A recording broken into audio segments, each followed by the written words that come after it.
사랑하는 여러분, 세례자 요한은 메시아의 길을 예비한 사람이었습니다. 메시아가 오신다고 광야에서 외쳤던 예언자였지요.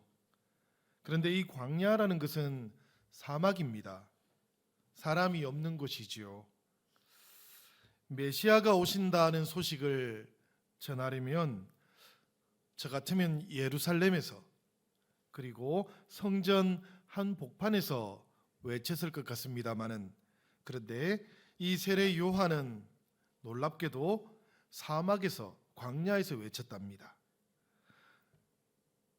좋은 소식을 가지고 있는 사람은, 혹은 자신이 전하려고 하는 어떤 소식을 가진 사람은 광장으로 가거나 시장으로 가기 마련입니다마는, 세례 요한은 이렇게 사람이 없는 곳, 그리고 저 유대 광야, 그곳은 보면 새도 잘 날아다니지 않는 곳입니다. 그렇게 인적이 드물고 새도 날아다니지 않는 곳으로 가서 세례 요한이 메시아가 오신다라는 소식을 전했다고 합니다. 그런데 여러분, 이런 일이 일어났습니다. 5절의 말씀인데요, 온 유대 지방과 예루살렘 사람이 다 나아가 그에게 세례를 받더라. 요즘 또 이런 일이 목격될 때가 있습니다. 여러분, 비록 외진 곳에 있다 할지라도 사람들이 찾아가는 곳이 있습니다.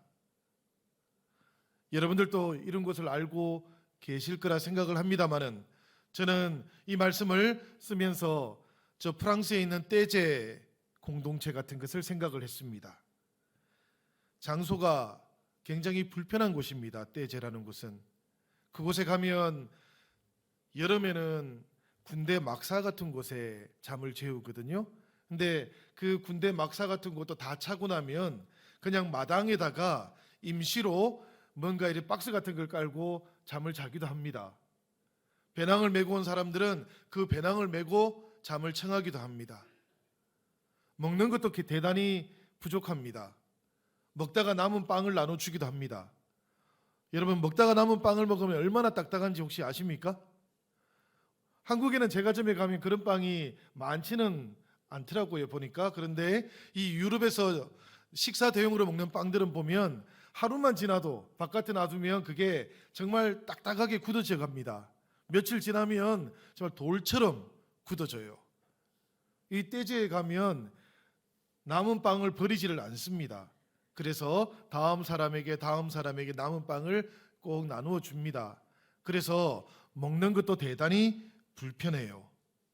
그런데 그럼에도 불구하고 유럽에서뿐만 아니라 저 남미에서도 아프리카에서도, 요즘은 아시아에서도 굉장히 많은 신앙인들과 청년들이 이 떼제 공동체를 찾아옵니다.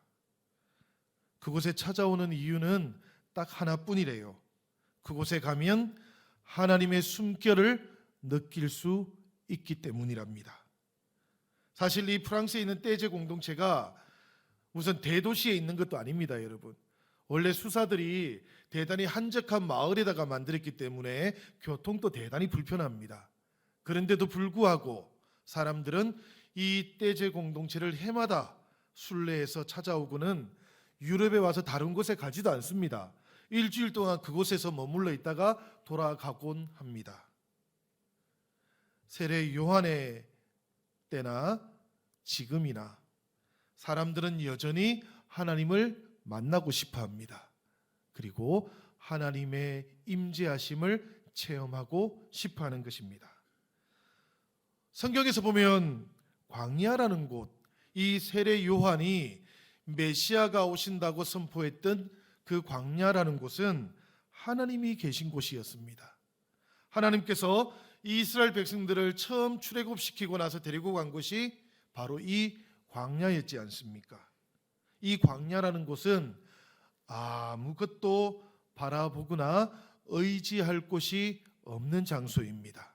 아무것도 기대할 것이 없는 장소입니다. 그러나 바로 그렇기 때문에 사람들은 이 광야에 가면 하나님을 바라봅니다. 하나님만 기대합니다. 하나님만 의지하게 되는 것입니다. 그래서 성경은 이 광야를 하나님께서 이스라엘 백성들을 교육시키고 훈련시키는 광야 학교라고 그렇게 부르기도 했습니다. 이 광야라는 배움터에서 이스라엘 백성들은 하나님께 순종하기도 했고요. 또 그런가 하면 때때로 불순종해서 하나님으로부터 여러 가지 또 채찍을 맞기도 했지요. 불순종을 체험하기도 했던 것입니다. 그런데 여러분, 본래 학교라는 것은 그런 곳 아닙니까? 여러분들도 학교 다니실 때 선생님한테 꾸지람을 들어보신 적이 있으시지요? 혹시 이곳에 나는 한 번도 꾸지람을 받지 않아서 이런 분 혹시 계십니까? 용감하게 손을 드셔도 되는데 한 분도 안 드십니다. 학교라는 곳은 그런 곳이지요, 그죠?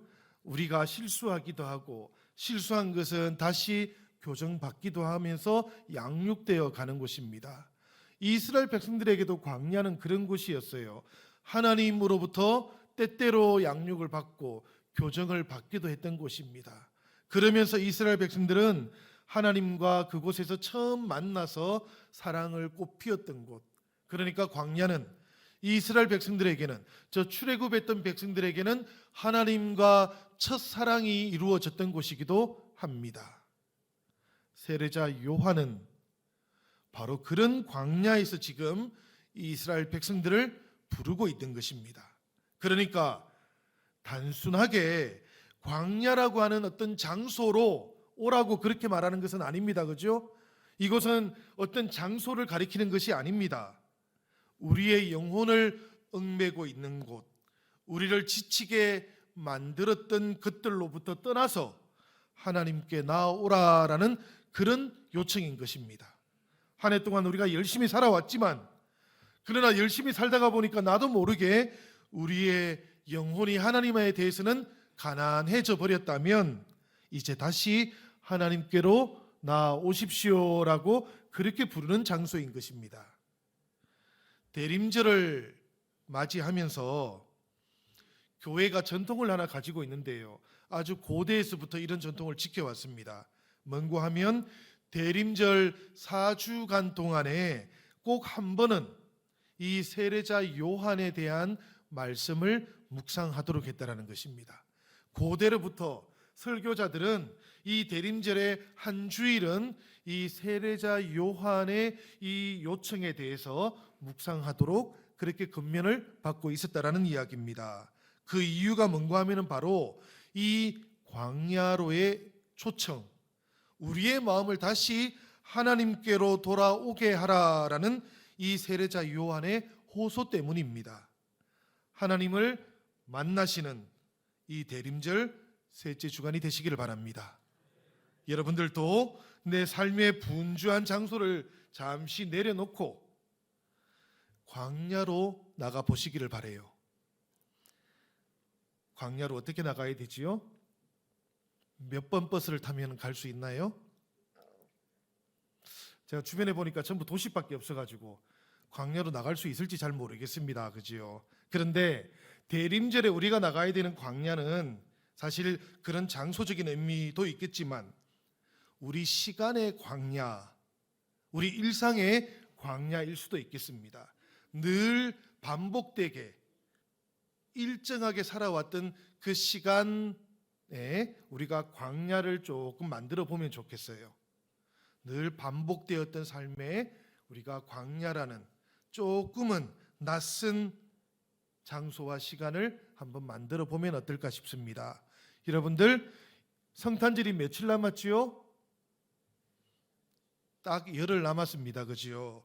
이 열흘 동안 여러분들의 반복되었던 시간과 일상에서 조금 벗어나 보시면 어떨까 싶습니다. 벗어날 수 있는 방법 제가 알려드릴까요? 열흘 동안 새벽 기도를 잘 나오시면 좋을 것 같고요. 또 그런가 하면 여러분들 늘 하루를 사시는 동안에도 어떤 특정한 시간을 조금 정해가지고 그 시간은 나의 시간이 아니고 하나님의 시간으로 만들어 보시면 좋을 것 같고요. 또 우리가 말을 하면서 살아가는 사람들이니까 말에도 광야를 만들어 보면 좋겠어요. 말에다가 광야를 어떻게 만들 수 있죠? 침묵하면 되지요. 침묵을 하면 하나님으로부터 오는 음성을 들을 수 있게 될 겁니다. 또 다른 말에다가 광야를 만드는 또 다른 방법도 있어요. 뭔고 하면 우리가 늘 세속적인 말로 우리의 말을 가득 채웠다면 이 성탄을 앞두고 있는 한 주간 동안은 그 말에다가 거룩을 담아 보시면 좋겠습니다. 거룩한 말하기, 일상적인 말이라든지 세속적인 말하기 대신에 거룩한 말하기, 또 우리의 말에다가 광야를 만드는 방법이라고 생각이 돼요. 여러분들 제가 지금 한번 해볼까요? 여러분들 옆에 계시는 분들한테 여러분들이 할 수 있는 최고의 축복의 말을 한번 해보시기를 바랍니다. 왜 저를 바라보고 계세요 지금? 예, 우리가 늘 평상시에 말하고 다른 말을 하려면 조금 어려울 수 있지만, 그러나 가장 축복된 말을 할 수 있다면 그것이 바로 말의 어떤 일상을 벗어나는 그런 경험일 겁니다. 여러분들 모두에게 이 대림절 셋째 주간 한 주 동안 여러분들이 계획하거나 생각했던 것보다 훨씬 더 큰 하나님의 은총을 체험할 수 있으시기를 바랍니다. 예. 광야의 길, 이 길을 걸어갔던 이스라엘 백성들은 광야에서 하나님을 만났을 뿐만 아니라 광야에서 무엇을 받았습니까, 여러분? 만나와 메추라기를 받았습니다. 그죠? 만나와 메추라기는 광야의 음식입니다. 마찬가지로 오늘 광야에 있던 세례 요한은 무엇을 먹었습니까? 메뚜기와 석청을 먹었다고 하죠. 이 메뚜기와 석청이라는 것도 생각해 보면 광야의 음식입니다. 이 광야의 음식들은 메시아를 기다리고 또 하나님을 기다리는 우리가 무엇으로 우리의 삶을 지탱시키고 있는가를 돌아보도록 하는 말씀입니다. 사랑하는 여러분, 대림절 모든 기도의 순간순간들마다 이 메뚜기와 석청이라고 하는, 말하자면 욕망이 담겨 있지 않은 삶의 방식들, 하나님 앞에서 단순하고 소박한 삶의 방식들을 가지고 하나님 앞에 설 수 있기를 바랍니다. 하나님이 주시는 그 욕망이 담겨 있지 않은 삶의 방식을 통해서 여러분들 이 대림절 주간 동안 자신들의 삶을 지탱해 보시기를 바랍니다. 세례 요한은 바로 그런 모습 앞에서 하나님을 만날 수 있었습니다. 세례 요한은 바로 그런 삶을 통해서 메시아 오시는 길을 예비할 수 있었습니다. 세례자 요한은 바로 그렇게 욕망이 담겨져 있지 않은 삶의 방식을 통해서 자신의 삶을 하나님께 드렸던 사람이었습니다. 그런 삶을 통해서 우리 가운데 또 여러분들의 삶 가운데 메시아가 오게 되실 줄로 믿습니다. 이 세례자 요한은 생각해 보면 여러분 정말 평범하지 않은 예언자였습니다. 저 말라기 예언자가 사라진 후에 오랜 세월 동안 이스라엘에 예언자가 나타나지 않았다가 드디어 이 세례자 요한이 예언자로 나타났던 것이지요. 그리고 이 세례자 요한이 베풀었던 세례 운동은 팔레스타인뿐만 아니라 저 지중해 여러 곳에 흩어져 있던 디아스포라 유대인들에게도 영향을 미쳤다고 합니다. 그런데 그럼에도 불구하고 이 세례자 요한은 오실 메시아 앞에서 정말 겸손한 모습을 가지고 있습니다. 세례자 요한이 자신을 뭐라고 표현했는가 하면 이렇습니다. 내 뒤에 오시는 분이 나보다 능력이 비교할 수 없이 많으시다. 나는 굽혀서 그분의 신들매를 풀기에도 감당하지를 못한다. 그렇게 말을 했습니다. 여러분들 유대인들이 어떤 신발을 신고 있었는지는 아시지요? 유대인들은 끈으로 만든 신발을 신고 있었습니다. 그리고 그들이 걸어가던 땅은 보도블록이라든지 아스팔트가 아니지 않습니까? 그냥 흙입니다. 그죠? 흙먼지가 풀풀 날리는 건조한 땅이었습니다.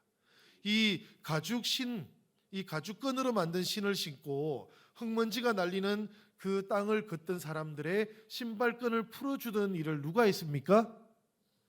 집안의 노예들이 했습니다. 종들이 했던 거예요. 그런데 지금 세례자 요한은 뭐라고 말하는가 하면 자신은 메시아 앞에서는 종들이 노예가 했던 그 일조차도 감당할 수 없는 사람이다. 그렇게 고백을 하고 있는 거예요. 여러분, 이런 세례자 요한을 통해서 메시아 오시는 길이 예비된 것은 정말 우연이 아닌 것 같습니다.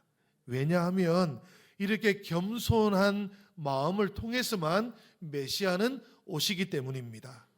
우리 마음속에 높아지는 마음들이 있다면 그것을 통해서 우리 삶 가운데 메시아가 오시지는 않으시기 때문에 그렇습니다.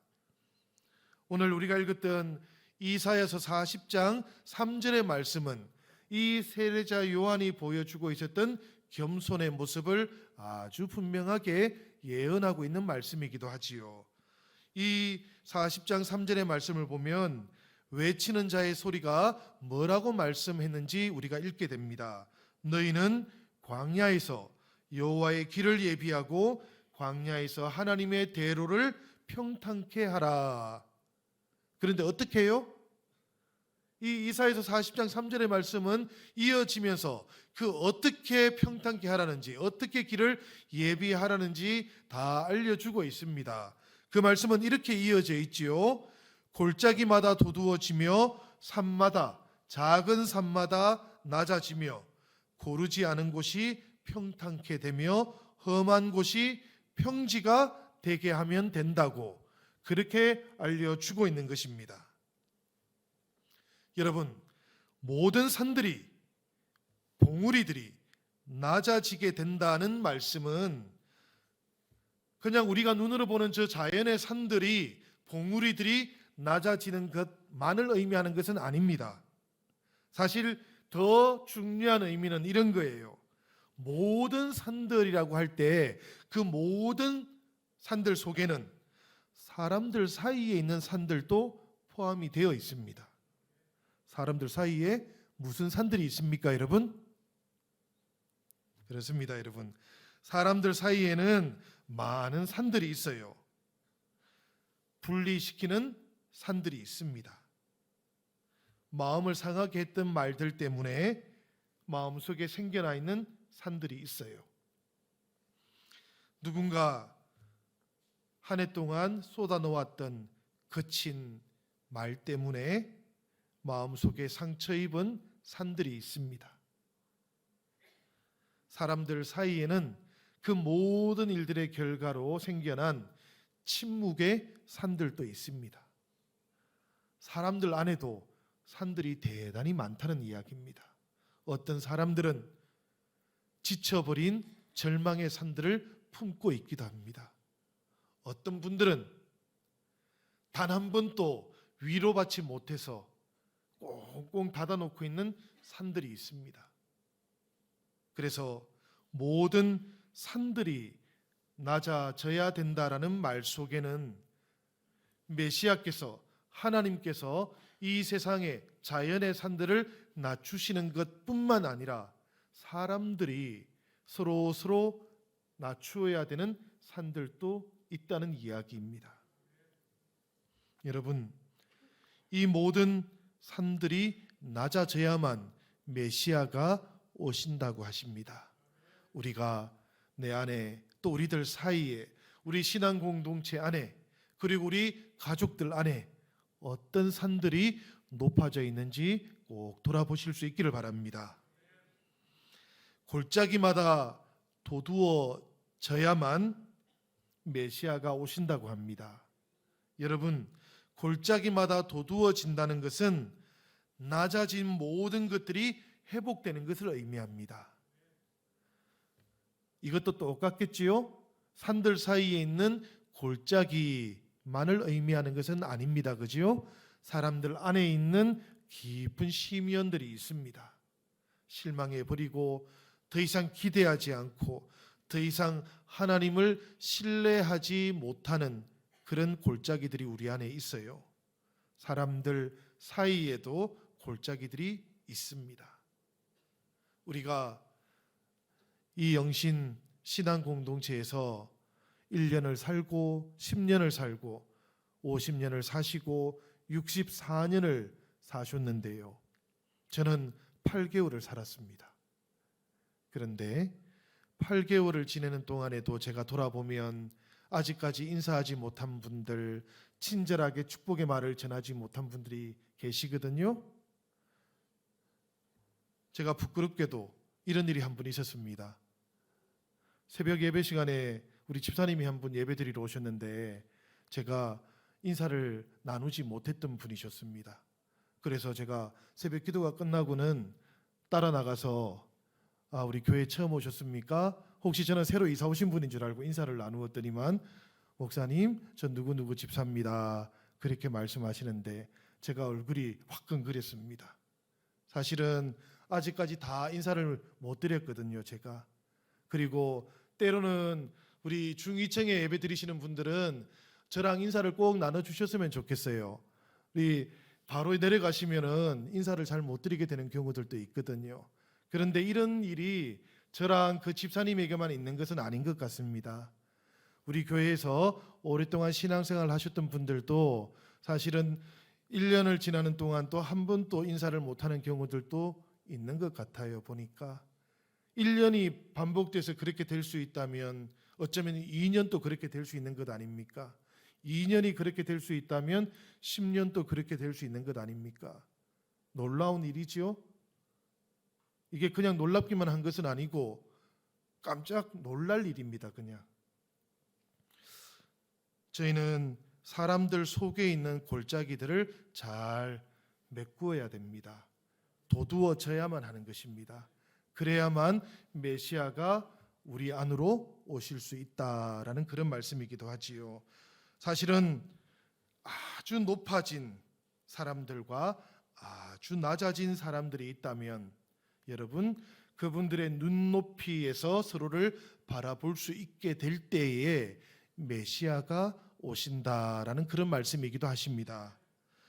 우리가 교육을 얼마나 받았든지 혹은 우리의 출생지가 어디든지 상관없이 그런 차이에도 불구하고 서로 존중하면서 만나게 될 때, 그때 메시아가 오신다라는 그런 말씀입니다. 여러분, 특별히 이 도두어지는 일, 낮아진 것이 도두어지는 이 일은 높아진 산들이 낮아질 때 일어나는 일이기도 합니다. 그러니 여러분, 우리 안에 있는 산들을 낮추시는 것과 우리 사이에 낮아져 있는 것이 복두두어지는 이 두 가지 일이 함께 우리 안에서 꼭 일어날 수 있기를 주님의 이름으로 축원합니다. 예언자 이사야는 이 모든 일들이 그렇게 될 때가 올 것이다라고 그렇게 예언을 했습니다. 여러분들 오늘 말씀을 보면 그래요, 그죠? 예언자는 이 모든 일들이 이미 그렇게 되었습니다라고 그렇게 선포하지는 않았습니다. 아무리 메시아에 대해서 기다리고 기대하고 있다 할지라도 세상이 이미 땅에 있는 하늘은 아직 아니었거든요. 평화의 왕이 오지 않으시면 땅은 그대로 땅으로 머물러 있어야 했기 때문입니다. 그런데 예수 그리스도 그분께서 오신 후에 이 예언자 이사야의 예언의 의미가 달라졌어요. 저 베들레헴 말 구유에서 있었던 첫 번째 성탄절을 우리가 한번 되돌아보면 진실로 하나님께서 오셨다라는 것을 우리는 이제 알게 됩니다. 하나님께서 하늘로부터 땅으로 오셨고 하늘을 땅으로 가지고 오셨다라고 그렇게 말할 수도 있게 된 것입니다. 그래서 세상이 그 근본에서부터 달라졌다고 말할 수 있게 된 것입니다. 그래서 우리는 성탄을 축하하는 거예요. 여러분, 우리가 성탄을 축하하는 이유가 있는 것이죠, 그죠? 예전하고는 근본적으로 달라진 변화가 생겼기 때문에 축하를 하는 것입니다. 예수께서 베들레헴 말구에서 태어나셨을 때 무엇인가가 시작된 겁니다, 여러분. 그 무엇인가는 사람들과 함께 하시고자 하는 하나님의 새로운 역사의 장이 시작되었다라는 거예요. 새로운 장이 열렸다라는 것입니다.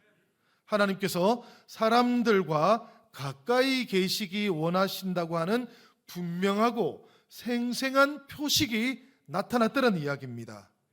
하나님과 세상이, 하나님과 사람이 이어져 있다는 것이 갈릴리에서, 가브나움에서, 그리고 사마리아에서, 그리고 예루살렘에서 환상처럼 사람들에게 경험되기 시작했다는 것입니다.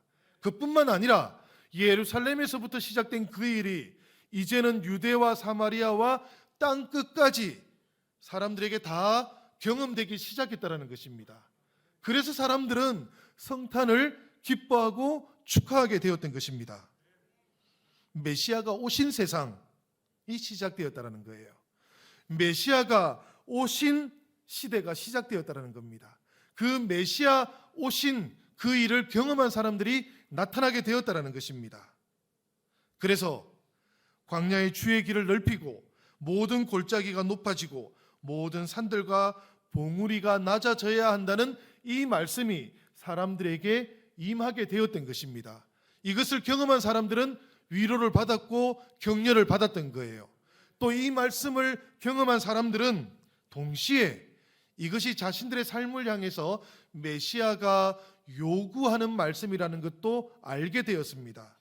왜 이 말씀이 요구하는 말씀인고 하면 성탄절뿐만 아니라 우리 매일매일의 일상 가운데서 이 더 나은 세상에 대한 희망을 사람들이 알아차릴 수 있도록 해야 되기 때문에 그렇습니다. 성탄이 분명히 왔다고 하는데 성도들을 통해서도 그것이 드러나지 않고 또 성도들을 만나는 사람들도 그것을 알아채지 못한다면 이것은 무엇인가 메시아의 소식을 잘 못 전하고 있다는 이야기이기 때문에 그렇습니다. 여러분, 이 대림절을 우리가 잘 한번 이용해 보면 어떻겠습니까? 대림절은 여러분 성탄을 기다리는 것이고 또 이 기다림이 오시는 분을 진짜로 기대하는 것 아닙니까? 진짜로 기대하시는 그분이 오신다면, 이번 성탄절에 오신다면 여러분들은 무엇을 준비하시겠습니까? 제가 여러분들 가정에 신방 간다고 하니까 청소를 열심히 하시더라고요. 제가 신방 날짜가 미루어지니까 또 청소하시고요. 이 기회를 빌어서 신방 일정이 여러 번 반복돼서 여러 번 청소하신 분에게 제가 사과를 드리겠습니다. 그런데 새로운 목사가 신방을 해도 이렇게 준비를 하시는데 우리가 메시아를 진짜로 기다리고 정말로 진실하게 기대하고 있다면 여러분, 우리의 삶 가운데 도두어지고 낮추어지고 변화되어야 할 것들이 분명히 있지 않겠습니까? 메시아가 금년 성탄절에 우리의 삶 가운데 오실까요? 안 오실까요? 오실 수도 있고 안 오실 수도 있겠지요. 그때가 언제인지 알지를 못합니다. 다만 우리가 정말 메시아가 오시는 것을 기대하는 사람이라면, 그 기대가 진실이라면 우리는 성탄을 앞두고 분명히 우리의 삶을 깨끗하게 정돈해 보아야 될 것입니다. 흐트러진 것들은 우리가 잘 질서 있게 맞추어 봐야 될 것이고, 하나님을 향한 우리의 마음도 새롭게 해야 될 것이고, 우리의 삶 가운데 높아진 것, 우리의 삶 가운데 낮추어져 버린 것들은 다시 도두어 올리고 다시 내려놓아야 될 것입니다. 그 길을 통해서 우리의 삶 가운데 메시아가 올 것이기 때문에 그렇습니다. 주님께서 우리 영신교회에 임하시기를 기대하시지요. 이번 성탄절에 하나님께서 우리 교회에 방문하실까요? 안 하실까요? 하시면 좋겠습니다. 그런데 여러분, 주님께서 우리 영신교회에 방문하신다면 우리가 넓혀야 할 길이 있지 않겠습니까? 그지요? 낮아지고 높아져야 할 것들이 있지 않겠습니까? 우리가 서로서로 더 친절한 말을 해야 하지 않을까요? 주님께서 우리 집에, 우리 교회에 방문하셔서 우리의 모습을 보신다면 지금 우리가 하고 있는 말과 우리가 하고 있는 믿음의 고백과 우리가 하고 있는 모든 섬김에는 변화가 일어나야 될 줄로 믿습니다. 우리 이 대림절을 잘 이용해 봅시다. 대림절은 그렇게 이용되기를 기다리는 시간들입니다. 그러니까 하나님 앞에서 우리 다시 한번 메시아 오시기를 기대하면서 메시아의 길을 예비하시는 주님의 귀한 성도들 되시기를 주님의 이름으로 축원합니다. 우리 같이 찬송하겠습니다.